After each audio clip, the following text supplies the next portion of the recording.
Think of storyboarding as a comic form of your movie.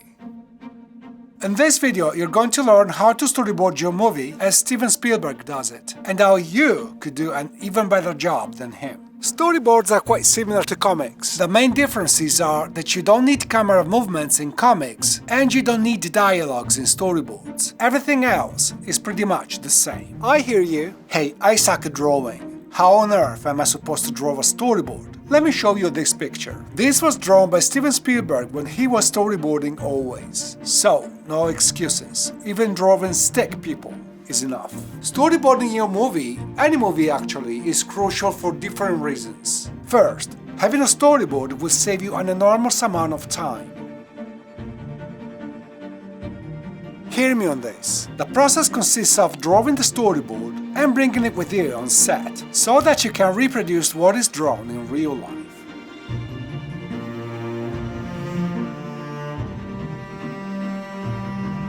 If you fail at that, you'll waste hours, sometimes days, figuring out how the scene should play, where to place the actors, where to put the camera, and where to place the lighting.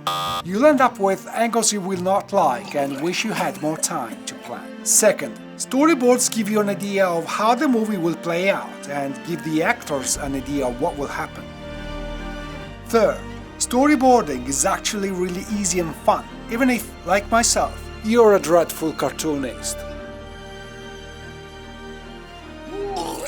Let's focus on your storyboard.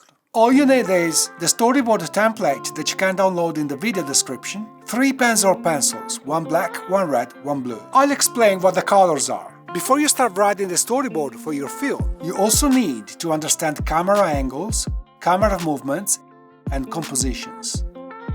You can learn this stuff in episodes 5, 6, and 7 of this series. The only reason why I put storyboarding before these concepts is the process. You need to study camera angles and compositions just once. Once you have them down, making a film always follows these steps: the idea, the structure, the screenplay, and the storyboard. So make sure that you watch those videos after this one. As you can see, the template for storyboards is pretty straightforward.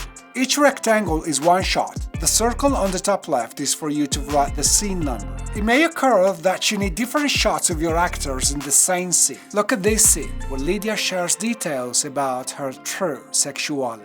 I usually break the scene into as many parts as needed by adding decimal numbers behind the scene, so that this becomes this. Now I can write these scene numbers in my storyboard. In scene 1.1, we see Lydia from behind, putting on makeup in front of the mirror. In scene 1.2, the camera moves toward Lydia, focusing on her eyes. In scene 1.3, Lydia is turning around, waving her hair, because I wanted to emphasize the hair movement. I shot this at a high frame rate so that I could slow the footage down in post-production. I put these instructions in the notes. In scene 1.4, I wanted an extreme close-up of Lydia to show her determination and represent her in all her beauty. I've chosen a low camera angle to give Lydia even more power. Let's discuss the different colors now. As you can see, in scene 1.2 there's a blue box around Lydia's eyes in the mirror. The blue indicates camera movement. Instead of having 2 frames showing the camera starting position and ending position, I draw this blue box in our frame that shows where the camera is going to end. I've added these 4 arrows indicating that the camera is pushing in rather than pulling away. Does it make sense?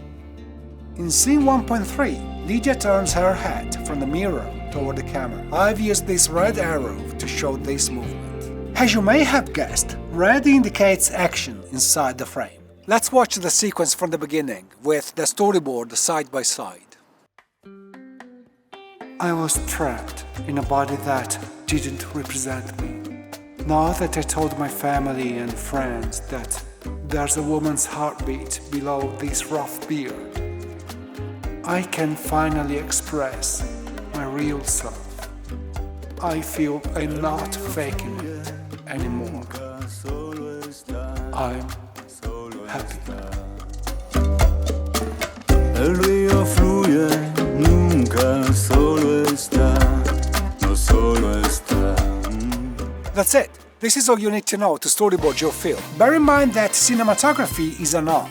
And like any other form of art, there are no rules. There have been situations where I shot movies without drawing a storyboard. Instead of drawing, I had a spreadsheet with all the scene numbers, camera angles and movements written out. I never storyboarded my YouTube videos, but I still plan ahead for each shot and angle in writing. Some directors, like Spielberg, draw stick people and then hand their work to storyboard artists, who will draw fantastic pictures to be used on set. Your homework: watch episodes 5, 6 and 7 of this series. Draw the storyboard for your short film. Search on YouTube Storyboard Comparison and watch a few videos of famous films with their storyboards next to them, so that you can better understand how to use this tool. Hey, I'm Seb, and if this is your first time here, nice to meet you, and if it's not, welcome back. If you like this video, please hit that thumbs up button. It's easy to do and puts a big smile on my face. Subscribe to this channel and hit me up in the comments for questions, suggestions, or just to say hi. Peace.